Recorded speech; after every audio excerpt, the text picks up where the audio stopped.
Hello everyone, and welcome back to the channel. Tonight, I have 3 allegedly true and disturbing stories that are sure to keep you up. These stories are a stark reminder that sometimes the most terrifying monsters are the ones we can't see, living just out of sight. So, turn down the lights and prepare yourself. These are 3 disturbing, true, scary stories. Story 1. This first story happened to a family of 4, a mother, a father, and their 2 young children. The daughter, at 12 years old, was old enough to truly understand fear, but far too young to know how to hide it. Their lives were peaceful and ordinary until one night, when the ordinary became a nightmare. It began around 2 in the morning. Parents were jolted awake by a frantic knocking on their bedroom door. When they opened it, they found their daughter standing in the dim light of the hallway, her entire body shaking uncontrollably. Oh. She told them that she had heard someone walk past her room in the hallway. Her voice was a small, terrified whisper. Her parents, trying to be rational, assumed she'd just had a bad dream. To calm her nerves, the father did a thorough check of the entire house. He examined every lock on every window and door. Everything was secure. Nothing was out of place. He returned to his daughter, reassured her that everything was perfectly fine, and tucked her back into bed. But the very next night, they were woken again by that same timid knock. This time, when they opened the door, their daughter's fear was even more palpable. She explained that the figure didn't just walk by her room this time. It had stopped, stood right outside her door, motionless, as if it was listening for something inside. A cold sense of unease began to creep into the parents' minds, but they tried to remain the calm, logical adults their daughter needed them to be. To offer her some tangible proof of her safety, they installed a small, inconspicuous camera in the hallway. Its lens pointed directly at her bedroom door. They hoped this would finally put her fears to rest. On the 3rd night, she didn't knock on their door, screamed. It was a raw, piercing sound that shot them out of bed. They sprinted down the hall and found her curled into a tight ball in the farthest corner of her room. She was pointing a trembling finger at her closed door, her eyes wide with terror, completely unable to speak. When she finally found her voice, she choked out that she had woken up to a sound that didn't belong. It was the sound of breathing, not her own, but someone else's, slow and heavy, coming from just the other side of the door.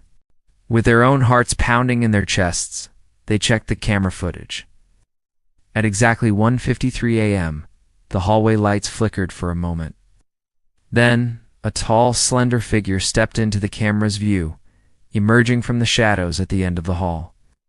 But here is the part that made them pack their bags and move out the very next day. The figure wasn't a shadow. It wasn't a ghost or a trick of the light. It was a man. A real living man, standing just inches from their daughter's bedroom door, his head cocked to the side, listening. As they watched in frozen horror, he slowly, deliberately reached for the doorknob. But then he stopped. He didn't stop because he changed his mind. He stopped because, on the audio feed, they could hear the faint sound of footsteps from their own bedroom, the father, waking up from a restless sleep. The man in the hall instantly recoiled.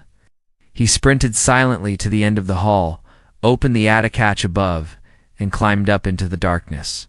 The parents had never, not once, checked the attic. They had always assumed it was sealed shut. When the police arrived, they found a makeshift living space up there. A dusty sleeping bag lay in a corner, surrounded by empty food cans, water bottles, and a small pile of clothes. He had been living above them for weeks. Story 2. One night, the early sleeper was drifting off when he heard the distinct sound of a key turning in the front door lock. He naturally assumed it was his friend finally getting home from work. He heard the familiar thump of a backpack dropping onto the floor, followed by footsteps heading towards the kitchen. It was the sound he heard almost every night. Half asleep, he called out from his bedroom, "You home?" There was no answer. He figured his friend must have been exhausted and probably had headphones in. Not thinking much of it, he rolled over and fell asleep. The next morning, he woke up to a strangely silent apartment. He walked out into the living room and saw that it was empty. His friend's work shoes weren't by the door. The kitchen light, which was usually left on, was off. There was absolutely no sign that anyone had come home the night before. Confused, he sent his friend a text message. He received no reply for several hours. Later that afternoon, his phone finally rang. It was his friend, calling from his desk at work. He asked if everything was okay. Then he said something that made the early sleeper's blood run cold. He never came home last night. He'd been too tired to make the trip back, and had crashed at a coworker's place nearby. That meant the footsteps he'd heard, the backpack dropping, the undeniable presence in the kitchen, had been someone else entirely. Their apartment building had security cameras in the hallway outside their front door. Shaken, they asked the building manager to review the footage from the previous night. At exactly 1:17 a.m., the video showed their front door slowly opening from the outside. Someone had expertly picked the lock. A man they had never seen before slipped inside, carrying a large, dark duffel bag. He moved with a chilling silence, stepping carefully through the small apartment. The camera footage showed him moving past the living room and going straight into the absent friend's bedroom. He stayed inside that room for almost 2 hours. But it gets much, much worse. The early sleeper never heard the man leave. On the security footage, he didn't. The camera, which had a clear view of their front door and the hallway, never recorded him coming back out. He never walked back down the hall. From the camera's perspective, he had simply vanished inside their apartment. They immediately called the police, who conducted a top-to-bottom search of the entire unit. In the friend's bedroom closet, tucked away behind a row of hanging shirts, an officer found it. A small rectangular hole had been meticulously cut into the drywall, just large enough for a person to climb through. Behind that wall was a narrow, dark crawl space that ran between the apartments. And inside it, police found blankets, half-eaten food wrappers, a phone charger plugged into a stolen power source, and a tiny, battery-powered lamp. Someone had been living inside the walls of their home. And that night, he hadn't been breaking in to rob them. He was simply returning to his hiding place. This story comes from a user who, at the time, was living by himself in a small single-story house. His home was situated on a particularly quiet street at the edge of a sleepy suburban town, the kind of place where nothing much ever happened. Most of his neighbors were elderly couples who had lived there for decades, and the loudest noise he usually heard after dark was the distant rumble of the last train heading out of the city. He'd lived there for about 2 years and had always felt safe, comfortable even. But one Tuesday night, that feeling of security was shattered permanently. It began late, well after midnight. He was lying in bed, scrolling through his phone, when a faint sound from the front of the house pulled his attention away from the screen. It wasn't a knock, not in the traditional sense. It was a light, intermittent tapping on his front door. Tap, tap, tap. The sounds were slow, soft, and unnervingly deliberate, almost like someone was testing the material of the door with a single fingernail. He muted his phone and listened, straining his ears in the otherwise silent house. The tapping stopped. He convinced himself it was just a branch brushing against the wood in the wind, even though the air outside was perfectly still. After a few minutes of silence, he cautiously got out of bed and crept to the front door. He peered through the peephole, his heart pounding in his chest. There was nothing there. The porch light cast a pale yellow glow across his empty front yard. No person, no animal, not even a shadow out of place. The street beyond was deserted. Feeling a bit foolish, he chalked it up to his imagination, running wild in the late hours. He went back to his bedroom, double-checked that his window was locked, and climbed back into bed, trying to put the strange noise out of his mind. But just as he was beginning to drift off, the tapping returned. This time, however, it was different. It was softer, more intimate, closer. It sounded less like a tap and more like someone was gently, almost caressingly, running their fingertips across the surface of the door. A slow, scratchy, circular motion. The sound sent a shiver down his spine. It was a sound that had no business being there. There was no rational explanation for it. He laid frozen in his bed, eyes wide open in the dark, every muscle in his body tense.